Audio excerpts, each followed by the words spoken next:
उत्तराखंड के लोक पर्व हरेला पर्व पर काशीपुर डेवलपमेंट फोरम द्वारा केडीएफ पार्क द्रोणासागर में इंडिया ग्लाइकोल्स लिमिटेड के सौजन्य से आम, अर्जुन, आंवला समेत कई छायादार वृक्षों के 110 पौधे रोपे गए। इससे पूर्व हुई गोष्ठी में मुख्य अतिथि एसडीएम काशीपुर भय प्रताप सिंह, विशिष्ट अतिथि नगर आयुक्त विवेक राय, SP Kashipur Abhay Singh, KVS premiere group के सीएमडी देवेंद्र कुमार अग्रवाल, आईजीएल के HR and admin head Rajesh Kumar Singh ने विचार रखे। संचालन शरद गोयल ने किया। केडीएफ के अध्यक्ष राजीव भाई ने अतिथियों के अलावा लिटिल स्कॉलर के निर्देशक पंकज भल्ला को भी सम्मानित किया। कार्यक्रम में लिटिल स्कॉलर के श्रेयसी तिवारी, यति अग्रवाल व स्वर्णिम गहरोला ने तीर्थ द्रोणासागर के इतिहास की विस्तृत जानकारी दी व पर्यावरण के महत्व पर प्रकाश डाला। इस मौके पर सिद्धार्थ पेपर के एमडी सुशील कुमार संगल, फ्लेक्सी के unit head Atul Asawa, IGL के AGM Vikrant Chaudhary, manager liaisoning RC Upadhyay, doctor Yograj Singh, Chakresh Jain, GD Kandpal, Yogesh Bishnoi, Archana Lohani, Kaushlesh Gupta समेत कई गणमान्य लोग मौजूद रहे। क्लीन एंड ग्रीन फंक्शन के साथ मिलकर चले हैं, उनकी अर्चना जी हैं, वो अपना मोमेंटो राय साहब से कदाचन ना ही कर्म फल हेतुर्भुर्मा ते संगवस्त कर्मणि। सभी को मेरा नमस्कार। मैं श्रेयसी तिवारी, महाप्रस्थान जो किताब आपके हाथ में भी है उसकी लेखिका हूँ और आज उसकी कहानी से आपको अवगत कराना चाहती हूँ। महाप्रस्थान literally means the journey of the Pandavas from the Mahabharata, from Kashipur towards the heaven for salvation. Salvation क्या होता है उसे हम आए दिन की दिनचर्या में सुनते रहते हैं। Salvation का मतलब होता है मोक्ष। सभी मोह माया से अपने नाते तुड़वा लेना, ये जो विषय वस्तु है। आप बहुत लोगों से प्रेम करते हैं, अगर उनमें से कोई आप किसी को खो दें तो आपको बहुत दुख होता है। इसी को कहते हैं मोह माया। शायद मैं इसके लिए थोड़ी छोटी हूँ, इतने सारे respected citizens are sitting in front of me, but I am here to just share my opinions. मेरा दिमाग कैसे चलता है, मेरे हृदय में क्या चल रहा है, मैं आपसे बस वही कहने आज यहाँ पे उपस्थित हुई हूँ। आज हम सभी द्रोणासागर में यहाँ पे बैठे हुए हैं, प्रकृति का आनंद ले रहे हैं, हवा चल रही है, हर जगह पेड़ आपको दिख रहे हैं। लेकिन क्या आप जानते हैं कुछ सालों पहले यहाँ पर पानी हुआ करता था। जहाँ पर अभी वृक्ष आप देख रहे हैं, ये मैदान सा आप कुछ देख रहे हैं, वहाँ पे पानी हुआ करता था, लेकिन अब मुश्किल से ही वो हमें दिख रहा है। ऐसा क्यों है? समय के साथ इंसान इतना लालची हो गया है कि हमें अपनी आवश्यकताओं के अलावा और कुछ ध्यान ही नहीं है। हम नए पेड़ तो लगा रहे हैं, लेकिन हमें ये नहीं पता है कि जो पहले से प्रकृति ने हमें इतना महत्वपूर्ण तोहफा दिया है, हम उसका ही ख्याल नहीं रख पा रहे हैं। हमारी आने वाली जो पीढ़ी है उसके लिए हम काम करना चाहते हैं, इसीलिए बस बात उसी के ऊपर चल रही है। अब महाप्रस्थान की ओर वापस आते हुए बहुत सारे हमने रिसर्च वर्क करा है, हमने श्लोक पढ़े हैं, हमने गीता का अध्ययन करा है, तो उसमें ऐसी बहुत सारी चीज़ें समझाई गई जो शायद बड़े बुज़ुर्गों के भी एक बार पढ़ने में ना आए। वैसा ही हमारे साथ हुआ। बार बार पढ़ने पर कर्म और धर्म जैसे ऐसे भारी भारी शब्द आए जो मानो ज़िंदगी का सार समझाते हैं। कर्म, राइशियसनेस क्या कहते हैं? जो एक रास्ता है जिसे इंसान को जिसके ऊपर चलना चाहिए उसे कहते हैं धर्म। और कर्म क्या है? कर्म वो एक्शंस हैं, वो जो आप क्रिया करते हैं उस धर्म के लिए, उसे हम कर्म कहते हैं। हम सभी अपने धर्म को बचाना चाहते हैं, लेकिन ये हम नहीं सोचते कि हम उस धर्म को बचाएंगे कैसे। उसके लिए हमें कर्म करना होगा। जैसा मैंने पहले कहा, आप केवल कर्म करिए, फल की चिंता आप मत करिए। फल की चिंता तो भगवान खुद ही कर लेगा, भगवान सबका है। इसीलिए केवल कर्म करिए, और कर्म करने के लिए आपको प्रोत्साहित करने के लिए आज हम यहाँ पे उपस्थित हुए हैं। जैसा मैंने कहा, महाप्रस्थान का बहुत सिग्निफिकेंस है, कल्चरल सिग्निफिकेंस। हम आए दिन आते रहते हैं, आज भी उपस्थित हैं, लोग यहाँ पे चल रहे हैं, लेकिन क्या वो जानते हैं कि हिस्ट्री यहाँ की क्या है, यहाँ का इतिहास क्या है? शायद ही कुछ लोग जानते हैं, और वो मैं आज आपको बताना चाहती हूँ। द्रोणासागर द्रोणाचार्य जी को तोहफे में मिला था। किसके द्वारा? पांडवों के द्वारा। पांडव जो कि 5 भाई थे, उनमें से एक भीम भी थे। कहा जाता है और कई ग्रंथों में ये लिखा भी हुआ है कि भीम जी ने अपनी गदा से गदा को ज़मीन पर पटका और ये लेख बनाई। अब लेख ही क्यों बनाई? आपके दिमाग में ये भी विचार आएगा, लेख ही क्यों बनाई? तोहफा क्यों नहीं दिया? सोना क्यों नहीं दिया, धन क्यों नहीं दी। ऐसा इसलिए था क्योंकि इस जो आप एरिया देख रहे हैं यहाँ पे आज इतनी हरियाली है, एक समय पे यहाँ पे कुछ भी नहीं था, पानी जैसी चीज़ यहाँ पे नहीं थी, और सिर्फ वही बनाने के लिए भीम जी ने यहाँ पर अपनी गदा चलाई और अपने गुरु को वो गुरु दक्षिणा दी।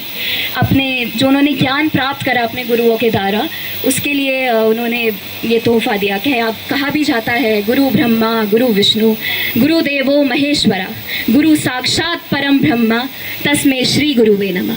आज आप सभी मेरे आगे समक्ष बैठे हुए हैं और मैं जानती हूँ आप मेरे लिए किसी गुरु से कम नहीं हैं, और मैं आपका सादर नमन करती हूँ। एक श्लोक के साथ आपकी विदा लेना चाहूँगी। येषां न विद्याम न तपो न दानम ज्ञानम न शीलम न गुणो न धर्मः ते मित्र्योलोके भुवि भारभूतः मनुष्य रूपेण मृगा शरन्ति। नमस्कार। रिश्ते वही जो अंदर से हों मजबूत, और उन्हीं रिश्तों को मजबूती देते आए हैं हम। KVS प्रीमियर TMT बार्स, कल, आज और हमेशा। पर्व पर मैं आपसे कुछ बात करने उपस्थित हुई हूँ। मेरा नाम है यति अग्रवाल और मैं लिटिल स्कॉलर्स स्कूल काशीपुर से आई हूँ। Harela is a very auspicious festival that is celebrated mostly in the Kumaon region of Uttarakhand by the Paharis. There are many rituals that are performed by the people who celebrate Harela. One of such rituals are planting saplings and trees, जिसके बारे में आज हम बात करने वाले हैं। तो चलिए आगे बढ़ते हैं हरेला के ऑब्जेक्टिव्स के बारे में, जो है एग्रीकल्चरल सिग्निफिकेंस, जो which gives us a good hope for having a good crops, love and prosperity. Now we see that Harela is a very important festival for our mother nature. Wait, did you notice something? मैंने अभी एक term का use किया, mother nature. हम इस प्रकृति को, इस एनवायरनमेंट को माँ का दर्जा क्यों देते हैं? क्योंकि ये प्रकृति हमारे जन्म से लेके हमारे मरण तक का पूरा सफ़र तैयार करती है। हमें निस्वार्थ होके माँ की तरह हमारा पालन पोषण करती है, जिसकी वजह से हम आज सब लोग सुरक्षित इस जगह अच्छे स्वास्थ्य से उपस्थित हुए हैं। तो एक क्वेश्चन मेरे दिमाग में आया जो मैं आप सभी से पूछना चाहूँगी। हम ऐसा क्या कर सकते हैं जिससे हम अपने एनवायरनमेंट में कुछ बदलाव ला सकें, कुछ अच्छा बदलाव ला सकें? हाँ, अब आप सब लोगों ने, मोस्टली लोगों ने सोचा होगा हम प्लांट्स लगाकर, उसकी केयर कर कर अपने एनवायरनमेंट में बहुत अच्छा कंट्रीब्यूशन कर सकते हैं। तो चलिए हम बात करते हैं पेड़ों के बारे में, नेटिव और नॉन नेटिव ट्रीज़ के बारे में। जो नेटिव ट्रीज़ होते हैं वो ऐसे ट्रीज़ होते हैं जो एक पर्टिकुलर जगह से बिलोंग करते हैं, और वो ट्रीज़ लगाना बहुत अच्छा होता है क्योंकि ये हमारी लोकल वाइल्ड लाइफ को सपोर्ट करते हैं, सॉइल को बहुत अच्छा बनाते हैं। इसमें फर्टिलाइजर्स का भी बहुत कम यूज़ होता है क्योंकि आज मैंने बताया वो नेटिव है, तो वहाँ पर उनको सूटेबल इन्वायरमेंट मिलता है कि वो अच्छे से उग सके और हमें बहुत अच्छी चीज़ें प्रदान कर सके। अब नॉन नेटिव ट्रीज़ वो होते हैं जो एक पर्टिकुलर जगह से बिलोंग नहीं करते फिर भी लगाए जाते हैं, जैसे पाइन, यूकेलिप्टस, जो आजकल हमारे काशीपुर में मिलते हैं, लेकिन वो हमारे इन्वायरमेंट के लिए अच्छे नहीं हैं। और ऐसा मैं इसीलिए कहूँगी क्योंकि वो हमारी मिट्टी को उपजाऊ नहीं करते, वो हमारे इन्वायरमेंट को, लोकल वाइल्ड लाइफ को, लोकल इकोसिस्टम को अच्छा नहीं बनाते। जैसे मैंने बताया हमारी मदर नेचर के बारे में, हमारी मदर नेचर बहुत स्मार्ट है, इसके अंदर सब कुछ बैलेंस्ड है और सब कुछ कनेक्टेड है। ये हम समझते हैं एक फूड साइकिल के द्वारा, which starts from a microorganism that decomposes the organic matter inside the soil, and with the help of the nutrition in the soil a plant grows, which is eaten by a herbivore, and then a carnivore eats a herbivore. And just think, the cycle goes on repeating, as when the carnivore dies, the microorganism eat its flesh. So everything, and we have to think for everyone in our mother nature. अगर हम trees लगाते हैं तो हमें सिर्फ अपने बारे में नहीं सोचना कि उससे हमें क्या फ़ायदा होगा. हमें ट्रीज ऐसे लगाने चाहिए जो सबको, पूरे इकोसिस्टम को कुछ फ़ायदा दे. तो इसीलिए in conclusion I would like to say कि मैं मना नहीं कर रही, आप ट्रीज लगाइए, बट इट्स बेटर कि आप लोग नेटिव ट्रीज लगाइए जो बहुत हेल्पफुल हो. My objective, and that is to leave you all on a thought that what we can do to attain sustainability. Just think about it, and if you know the answer, I gave you a pamphlet which has a QR code. Scan it and give us the answer. We will really be very glad to have it. Thank you. So, good morning everyone. My name is Swarnim Garola, and जैसे यति ने अभी बताया उसी का मैं आपको आज एक एग्जांपल देना चाहता हूँ. फिंस वीवर, या हम जिसे बाया भी कहते हैं, ये एक चिड़िया है जो स्पैरो जैसी दिखती है, येलो कलर की. आपको क्या पता है ये एक्सटेंट हो गई है? ये 500 से भी कम बची हैं अब इंडिया में. द रीज़न इस तराई रीजन में, ये जो तराई रीजन के मार्श लैंड्स होते हैं वहाँ पे भी फाइंड दिस फिंस बाया और फिंस वीवर. तराई रीजन के साउथ पार्ट में हम लोग रहते हैं, and on north part we have Nepal वाला साइड.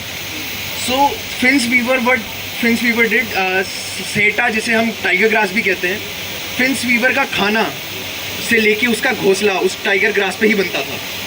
उस टाइगर ग्रास को हमने ख़त्म कर दिया फॉर सम डेवलपमेंट चीज़ों की वजह से, कुछ भी हो सकता है, हमने उसको ख़त्म कर दिया. उसको ख़त्म करने के बाद फिंस वीवर के पास ना खाना बचा, ना उसके पास रहने के लिए कोई जगह बची. जब वो इन्वायरमेंट और अपनी सराउंडिंग के साथ उसको अडॉप्ट कर रहा था, वो तारों पे चली गई, वो पेड़ों पे चली गई.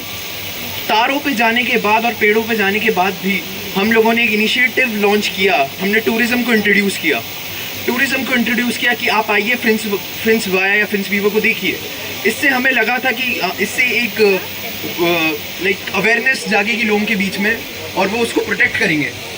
बट ऐसा हुआ भी, बट उसके साथ एक और प्रॉब्लम आ गई. वो थी कि जब एक इंसान या कोई टूरिस्ट अगर जा रहा है फिंस बाया को देखने एक पर्टिकुलर प्लेस पे, वो अपने साथ कचरा छोड़ेगा. अगर वो अपने साथ कचरा छोड़ेगा, वहाँ पे प्रेडिटर्स आते हैं. एंड द मेन, इस कहानी में मेन हमारे जो प्रेडिटर था वो था कौवा.